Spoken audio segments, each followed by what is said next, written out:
बिस्मिल्लाहिर्रहमानिर्रहीम। अस्सलाम वालेकुम नादरीन, आप यूट्यूब चैनल देख रहे हैं। मैं इमरान खान हूँ। नादरीन, पाकिस्तान की एक टीम गई है, एक वफद गया है, ख्वाजा आसिफ उसकी सरबराही कर रहे हैं और ये कतर में पहुंचा है ताकि ये मुज़ाकरात करें तालिबान के साथ। अब तालिबान के साथ मुज़ाकरात किए जाएंगे। तालिबान गवर्नमेंट जो वो वहाँ पे अफगान हुकूमत है इस वक्त, क्योंकि तालिबान के कंट्रोल में है वो, तो अफगान तालिबान का वफद पहुंच गया कतर में और फिर पाकिस्तानी वफद भी पहुंच गया कतर में और ख्वाजा आसिफ उस वफद को लेकर गए। अब कतर सालसी करेगा या जो दूसरे ममालिक हैं वो सालसी करेंगे पाकिस्तान और अफगानिस्तान के बीच में जो तनाज़ा पैदा हो गया उसको हल करने के लिए। अंदाज़ा कीजिए, अभी चंद साल पहले की बात है कि जब अमेरिका को तालिबान से बात करनी थी तो पाकिस्तान ने सहूलतकारी फराहम की थी, क्योंकि पाकिस्तान के ताल्लुकात अशरफ गनी हुकूमत से या हमद करज़ई हुकूमत से अच्छे नहीं थे। तो पाकिस्तान ने सपोर्ट किया हुआ था तालिबान को और पाकिस्तान को लगता था कि ये इक़्तिदार में आएंगे। पाकिस्तान ने बड़ा सेलिब्रेट भी किया था इस बात को। उस दौर के जर्नैल बड़े खुश थे। नूर वली महसूद को आपको याद होगा कि अभी ख्वाजा आसिफ ने यह क्लेम भी किया कि जनरल फैज हमीद ने एक बुलेट प्रूफ गाड़ी तोहफे में भी दी थी। अब अपनी जेब से तो नहीं दी होगी ना, इदारे की पॉलिसी होती है, जनरल बाजवा से पूछे बगैर तो दे नहीं सकता। तो ये सारे रल के ताशे बजा रहे थे, खुशियां मना रहे थे कि हमारे तो बड़े अच्छे ताल्लुकात वाले लोग आ गए। लेकिन जैसे ही पीडीएम की सरकार बनी तो इन्होंने पाकिस्तान में तबाही फेर दी और तालिबान को, टीटीपी को पाकिस्तान में लाकर बसाना शुरू कर दिया ताकि पीटीआई को तबाह बर्बाद किया जा सके। वो तो हुआ नहीं, पाकिस्तान में बदअमनी पैदा हो गई और बड़े पैमाने पे पैदा हो गई और अफगानिस्तान को आहिस्ता आहिस्ता मौजूदा जो रजीम है उन्होंने अपनी पॉलिसी से मगरबी ममालिक को या डोनाल्ड ट्रंप को राजी रखने के लिए अपना दुश्मन डिक्लेयर कर दिया। अब इंडिया की बदतरीन दुश्मनी थी इन्हीं तालिबान के साथ। ये जो अफगान तालिबान है, इंडिया की इनके साथ बदतरीन दुश्मनी रही है और इंडिया जहां जहां इंडिया के लोग मौजूद थे या उनका सफारत खाना, वो सारे वो छोड़ छाड़ के चले गए थे। कोई बंदा वहां काम करने के लिए तैयार नहीं था। इंडियंस की, यानी अगर अमेरिका के बाद सबसे बड़ी शर्मिंदगी और नाकामी किसी को हुई थी तो वो इंडिया को हुई थी। और पाकिस्तान में हमने इस पे वीलॉग्स किए थे कि इंडिया का अरबों डॉलर डूब गया, सबसे बड़ी इन्वेस्टमेंट इंडिया की तबाह हुई इस रीजन के अंदर। लेकिन बदतरीन मुखालफत के बावजूद इंडिया को समझ आ गई कि इनके साथ अपने ताल्लुकात बनाने, हमारे मुल्क के लिए फायदा इसमें, तो उन्होंने इख्तलाफी नुक्ता नजर के बावजूद ताल्लुकात बना लिए। और हमारे जो अकलमंद थे उन्होंने सोचा कि अमेरिका को राजी करना है, लिहाजा इनके साथ ताल्लुकात बिगाड़ दो। तो हमने अफगानिस्तान को अपना दुश्मन मुल्क डिक्लेयर कर दिया। वही ख्वाजा आसिफ मुज़ाकरात के लिए गए हुए। तो मुज़ाकरात की कामयाबी का अंदाजा तो आपको पहले ही हो जाना चाहिए कि जो शख्स एक मुल्क को कहता है ये मेरा दुश्मन मुल्क है, वो उसके साथ जाकर मुज़ाकरात करेगा तो मामला कहां से शुरू होगा। अब वो ये तो नहीं कह सकता कि आप हमारे भाई हैं या हमारे आपके साथ ताल्लुकात हैं। बहरहाल ये अब तीसरा मुल्क बातचीत करवा रहा है। हालांकि पाकिस्तान को किसी की जरूरत नहीं थी अफगान तालिबान की हुकूमत से बातचीत करने के लिए, पाकिस्तान खुद से कर सकता था। इंडिया को कोई सालिस नहीं चाहिए अफगानिस्तान से बातचीत करने के लिए। लेकिन पाकिस्तान को आज एक तीसरे मुल्क की जरूरत है जो तालिबान उन्होंने खुद तैयार किए, उनसे बातचीत करने के लिए। एक और बड़ी इंटरेस्टिंग चीज है यहां मेरे पास। पाकिस्तान का दफ्तर खारजा यह बयान देता है कि उम्मीद करते हैं कि एक दिन अफगान शहरी अपने हकीकी नुमाइंदों पर मुश्तमिल हुकूमत देखेंगे। मैं एक सवाल करता हूं, अगर यही बात अफगानी कह दें या उनकी हुकूमत ये बात कह दे कि हम उम्मीद करते हैं कि एक दिन पाकिस्तानी अपने मुंतखब अवामी नुमाइंदों की हुकूमत देखेंगे, क्योंकि अफगानिस्तान में तो लोग आगे जैसे भी ताकत थी उनके बाद वो आकर बैठ गए। उन्होंने कहा वो बुरी हुकूमत बना रहे हैं, बाद में हम सेटअप बनाएंगे, वो वहीं बैठ गए, पक्के हो गए। अब तालिबान हिलते ही नहीं अपनी जगह से और ना किसी में वहां पर इस वक्त ताकत है कि जो उनको हिलाए। तो उन्होंने तो अपना इक़्तिदार पक्का कर लिया। फ्यूचर में वो किस तरफ लेकर जाते हैं इसके बारे में कुछ पता नहीं। लेकिन ये बात हमें पता है कि पाकिस्तान के अंदर तो एक जमहूरी सिस्टम है ना, इलेक्शन होते हैं, लेकिन यहां पे भी अवामी मुंतखब नुमाइंदों की हुकूमत नहीं है। और ये एक दीवार पे लिखी हुई हकीकत है, पत्थर पे लकीर है, एस्टेब्लिशमेंट के माथे पे लिखी हुई शिकस्त है जो 8 फरवरी को पाकिस्तान की अवाम ने बता दिया था। एस्टेब्लिशमेंट आज इलेक्शन करवा दे, 2 साल बाद करवा दे, एस्टेब्लिशमेंट को इस किस्म की शिकस्त होनी है दोबारा कि ये अपने जख्मों को चाटेंगे लंबे अरसे तक। अभी तो पिछले जख्म चाट रहे हैं और गुस्सा आवाम के ऊपर निकाल रहे हैं जगह जगह पे। तो इनका कोई इरादा नहीं लगता मुज़ाकरात को कामयाब करने का। मुझे नहीं लगता कि मौजूदा रजीम ये चाहेगा, क्योंकि ख्वाजा आसिफ जैसा बंदा भेजा है जो पहले ही कह चुका है कि अफगानिस्तान जनाब एक दुश्मन मुल्क है और वो उसको दोस्त मुल्क समझता ही नहीं है। डोनाल्ड ट्रंप के स्टेटमेंट के बाद नाजरीन एक और फड्डा पड़ गया। डोनाल्ड ट्रंप ने जब यह बयान दिया कि सऊदी अरब तस्लीम करने जा रहा है, यानी अब्राहम अकॉर्ड का हिस्सा बनने जा रहा है, और उसके बाद जो है वो बाकी भी बन जाएंगे। अब रोला ये पड़ गया है कि अब्राहम अकॉर्ड तो सीधा सीधा ये है कि आप इसराइल को तस्लीम कर लें और मौजूदा हैसियत में तस्लीम कर लें, जहां जहां पे इस वक्त उनका कंट्रोल है वो सारा आप तस्लीम करें, जबकि फलस्तीन की अभी आप बात छोड़ दें। अब रिकॉर्ड तो ये है कि फलस्तीन के बारे में आप कहेंगे पवस्ता रहे शजर से उम्मीदें बाहर रख, हो सकता है कभी तुम्हारी कोई रियासत बन जाए, लेकिन फलस्तीन को ज़हन से निकाल के आप इसराइल को तस्लीम कर दें। अब रिकॉर्ड तो सादा सादा ये है कि आप ये कर लें, बाद में रास्ता बनाते हैं फलस्तीन के लिए भी। लेकिन क्या पाकिस्तान ये कर लेगा? क्योंकि ट्रंप ने दावा किया कि बाकी सारे भी आ जाएंगे। अब ट्रंप की जितनी तवज्जो पाकिस्तान के ऊपर है या पाकिस्तानियों की जितनी तवज्जो ट्रंप के ऊपर है, शहबाज शरीफ की तारीफें आपने देखी, जमीन आसमान के कलाबे में ला दिया, पूरी दुनिया में जिल्लत हो रही है, लेकिन फिर भी इन्हें शर्म ही नहीं आ रही। भाई एक वजीर आजम के ओहदे पे वो बैठा हुआ आदमी है, उसको डेकोरम तो पता होना चाहिए कि भाई मैं 25 करोड़ लोगों का एक मुल्क है, उसका वजीर आजम बनाकर मैं बिठाया गया हूं। चलो मैंडेट मेरा नहीं है, लेकिन मैं जूते पॉलिश करते वक्त कम से कम पॉलिश अपने मुंह पे तो ना लगने दूं। तो भाई फेर दी। अब लोग कह रहे हैं शू शाइन बॉय कि जूते चमकाने वाला लड़का, शहबाज शरीफ को इस नाम से पुकार रहे हैं बाहर दुनिया में। जाओ जाके दुनिया से पूछो, आईना देखो लोग क्या हाल कर रहे हैं। अब इतनी तारीफें ये लोग ट्रंप की करते हैं, इनको इतनी आदत पड़ गई है कि यहां पीएमए का एक, मैं अभी पढ़ रहा था, मैं हैरान हो गया। ये एक मेरे सामने siyaasat.pk का एक पेपर है। अब पीएमए काकूल के अंदर एक पासिंग आउट परेड होती है, उसमें आर्मी चीफ आसिम मुनीर साहब गए। उन्होंने कहा दुनिया के मुतअद्दिद तनाज़ात के शिकार इलाकों में अमन कायम करने के लिए सदर ट्रंप की जाती कोशिशें और स्ट्रेटेजिक लीडरशिप वाकई काबिल तारीफ है। ये पीएमए में बताया जा रहा है। वहां बताना था कि कायदे आजम क्या थे, वहां बताना था कि कायदे आजम के फरमुदात क्या थे, वहां यह बताना था कि फौज ने आईने पाकिस्तान के मुताबिक अपनी जिम्मेदारियां अदा करनी है, वहां बताना था, यानी बहुत सारी और चीजें भी थी, मैं क्या कहूं। हाँ, मैं मुबारकबाद देता हूं उन तमाम बच्चों को जो पास आउट हो गए। अल्लाह ताला आपको एक बेहतरीन मुस्तकबिल की जानिब लेकर जाए, आपकी जिंदगियों में खुशियां लेकर आए और बहुत सारी बरकतें लेकर आए। एक बहुत बड़ी कामयाबी है जो आपको मिली है, आप पाकिस्तान का मुस्तकबिल है। आपने अपने जिस्म पे यूनिफॉर्म पहना और आपका जो हलफ है वो भी मैं सुन रहा था, उसमें बाकायदा हलफ के अंदर है कि आप आईन के मुताबिक जिम्मेदारियां अदा करेंगे और किसी किस्म की सियासत के अंदर कोई किरदार अदा नहीं करेंगे, ना उसमें हिस्सा लेंगे। तो मैं उम्मीद करता हूं कि जैसे कि आपसे पहले लोगों ने ये सब कुछ किया और आज तक हो रहा है, आप ये नहीं करेंगे और पाकिस्तान को बेहतर समझ जाने देंगे और नफरतों को कम करने में किरदार अदा करेंगे, बजाय इसके कि मजीद नफरतों को आप हवा दें। तो पीएमए से पास आउट होने वाले तमाम नौजवानों को बहुत बहुत मुबारकबाद। जो कुछ माजी में हुआ, आप लोग सब मेरे छोटे भाइयों बच्चों की तरह हैं, तो आपसे गुजारिश है कि आप उसका हिस्सा मत बनिएगा। कोशिश कीजिएगा अपनी जिंदगी में कि जिस मकसद के लिए आपने इस फोर्स को ज्वाइन किया उसी मकसद के ऊपर चलिएगा। लोग अपने जाती लालच के लिए, अपने जाती मफाद के लिए कभी मार्शल लॉ लगा देते हैं, कभी डिक्टेटर बन जाते हैं अनाउंस करके, कभी अनअनाउंस्ड डिक्टेटर बन जाते हैं, जुल्म जबर और फस्तायत के हिस्सेदार बन जाते हैं। आधा मुल्क टूट गया बच्चों। आप लोगों से उम्मीद है कि आप लोग वो नहीं करेंगे और जो हलफ आपने लिया है अल्लाह रब्बुल इज्जत को हाजिर नाजिर जानकर आप उस हलफ की पासदारी करेंगे आखिरी वक्त तक। नाज़रीन, फजलुर रहमान साहब के साहबजादे भी बोल पड़े हैं, बल्कि पहले यह आ जाए कि पाकिस्तान तहरीक इंसाफ ने इसके ऊपर एतराज क्या किया। हुआ यह है कि डोनाल्ड ट्रंप ने जो बात की कि सारे तस्लीम कर लेंगे इसराइल को या अब्राहम अकॉर्ड का हिस्सा बन जाएंगे, उस पर पाकिस्तान तहरीक इंसाफ का जो ओपिनियन है वो ये है कि गजा अमन मनसूबे की इसराइली खिलाफ वर्जी, इब्राहिमी मुआहदे और हमास के खिलाफ मुमकिन कार्रवाई पे पाकिस्तान तहरीक इंसाफ के हुकूमत से चंद सवालात। पहला सवाल उन्होंने यह किया हुकूमत से कि गजा में अमन मनसूबे के एक जानिब मुकम्मल फायरबंदी की बात की जा रही है, लेकिन दूसरी जानिब इसराइल की जानिब से निहत्ते फलस्तीनियों के कत्लेआम का सिलसिला अभी तक जारी है। पाकिस्तान तहरीक इंसाफ इस सूरत हाल पर गहरी तशवीश का इजहार करती है और सवाल उठाती है कि आखिर पाकिस्तान की मौजूदा हुकूमत इस जुल्म पर खामोश क्यों है। क्या उन्होंने किसी बैन अवी फोरम पर इसराइली जारहियत के खिलाफ आवाज़ बुलंद की है। दूसरा ये कि अमरीकी सदर डोनाल्ड ट्रंप के हालिया बयान के मुताबिक अमरीकी अफवाज गजा में हमास को खत्म करने के लिए दाखिल नहीं होंगी, बल्कि उनके दोस्त ममालिक ये किरदार अदा करेंगे। पाकिस्तान तहरीक इंसाफ ये वादे करना चाहती है कि पाकिस्तान का किसी ऐसे मनसूबे या इत्तेहाद का हिस्सा बनना कौमी मफाद और उसूली खारजा पॉलिसी के मुनाफी होगा। पाकिस्तान को किसी भी सूरत में मुस्लिम ममालिक के खिलाफ किसी जंग या साजिश का हिस्सा नहीं बनना चाहिए। इस पे पाकिस्तान की हुकूमत का मौक़िफ़ अभी तक क्यों नहीं आया। हमें इस बयान पर भी गहरी तशवीश है जिसमें कहा गया कि सऊदी अरब के बाद दीगर ममालिक भी इसराइल को तस्लीम करेंगे।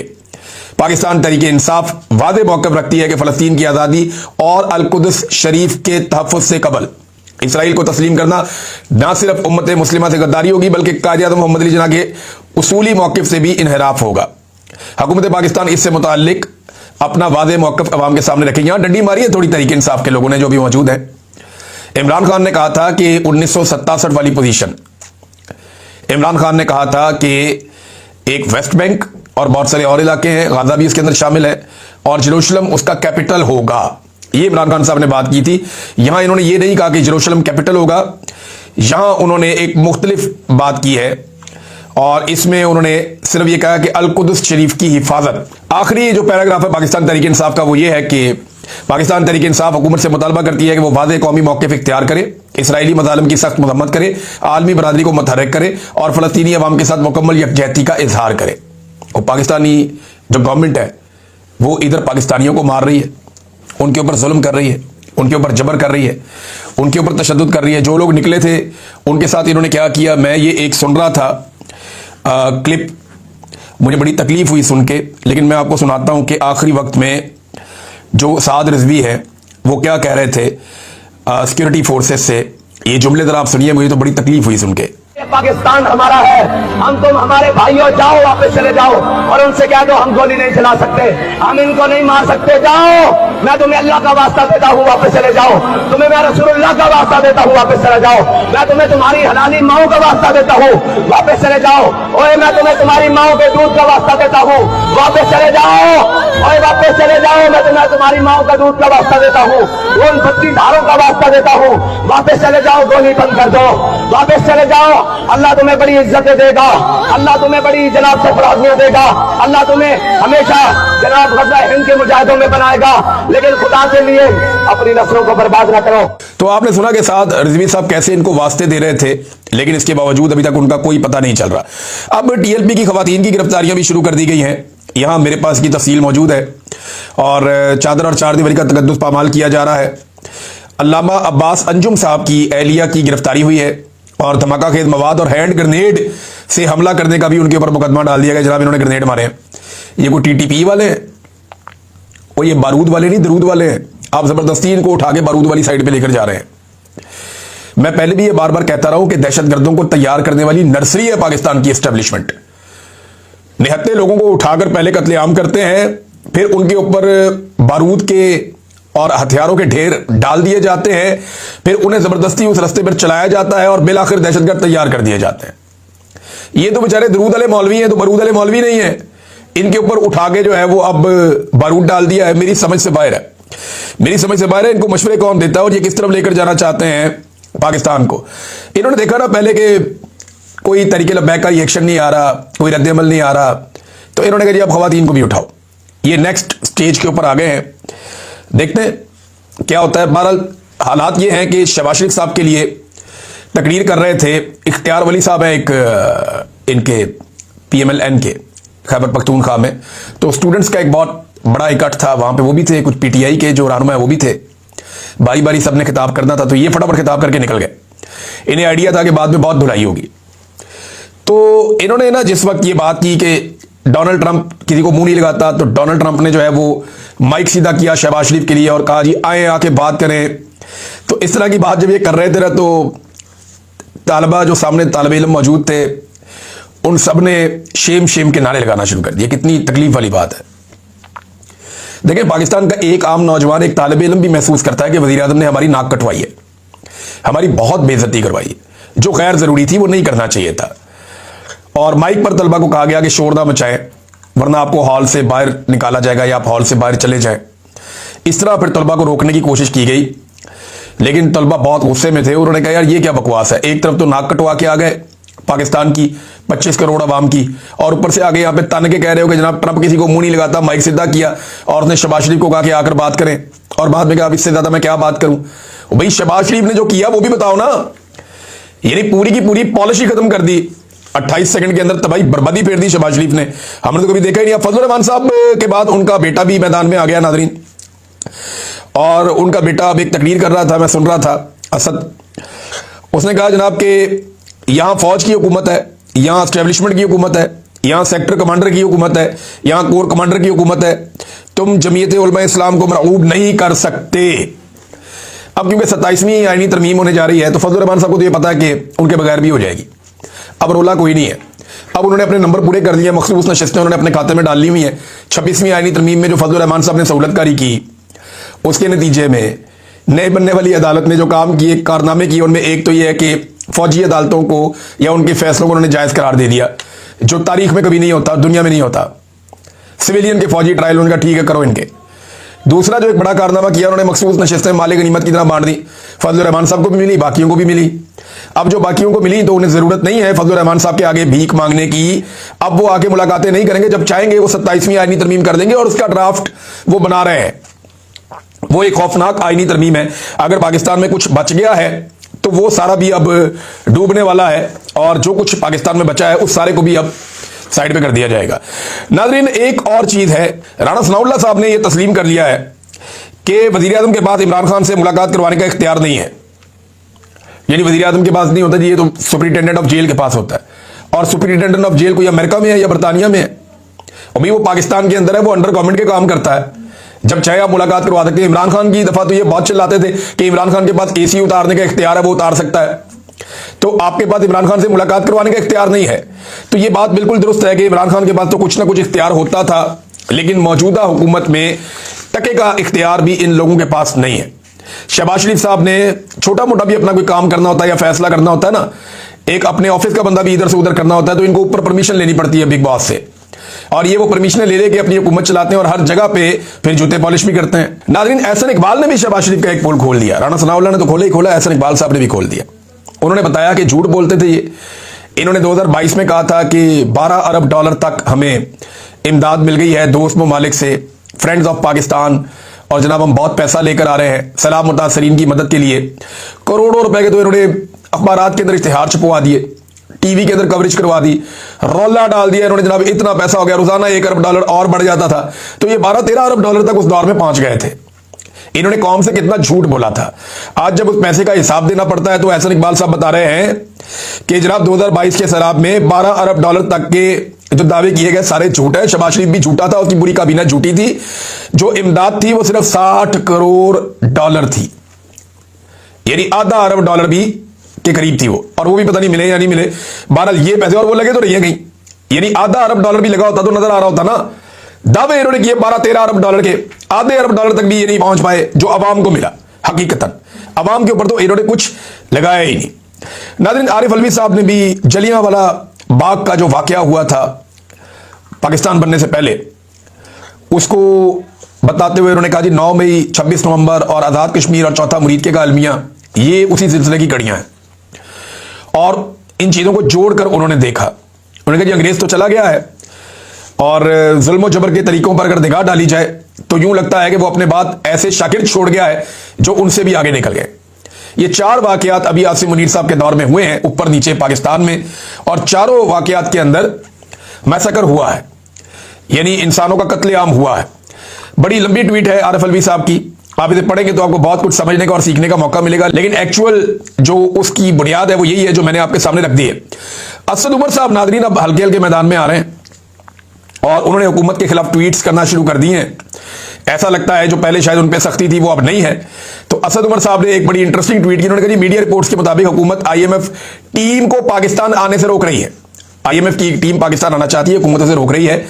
वो टीम 30 अरब डॉलर तक के तजारती डाटा के फर्क की तहकीकात करना चाहती है, लेकिन हुकूमत नहीं आने दे रही। अब यह मुजामत क्यों है, किस बात के सामने आने का खदशा है? एक आजादाना तहकीकात किसकी चोरी को बेनकाब करेगी? ये पाकिस्तान के अंदर इन्होंने नाज़रीन हालात पैदा कर दिए, बेड़ा गर्क कर दिया इन्होंने इकोनॉमी का। और जिनके घरों पे छापे मारते हैं ना, यानी एक एक्टिविस्ट है, मैं देख रहा था, अदनान उसका नाम है, सरदार अदनान गुजरावाला से, उसके घर पे छापा मारा कि इसको पकड़ के लाना है। और बाद में उसके घर की मैंने वीडियो देखी, कमोड तक तोड़ दिया, बेसन तोड़ दिया, सिंक तोड़ दिए, टेबलें कुर्सियां तोड़ दी, मोटरसाइकिल खड़ा था वो तोड़ दिया, अलमारियां तोड़ दी करके, शीशे तोड़ दिए, टीवी तोड़। भाई ये किस तरह का छापा है भाई, ये किस तरह का छापा है? आप बंदा ढूंढने आए हैं या तबाही फेरने आए हैं? कोई याजूज माजूज आ गए हैं वहां पे? सिक्योरिटी फोर्सेस में और बदमाशों में फर्क होना चाहिए। ये एग्जैक्टली बदमाशी कर रहे हैं पाकिस्तानियों के साथ, और बदमाशी के साथ पाकिस्तान को चला रहे हैं। इनका अंजाम अच्छा नहीं होगा। अब तक इतनी, अपना ख्याल रखिएगा, अपने चैनल का भी। अल्लाह हाफ़िज़।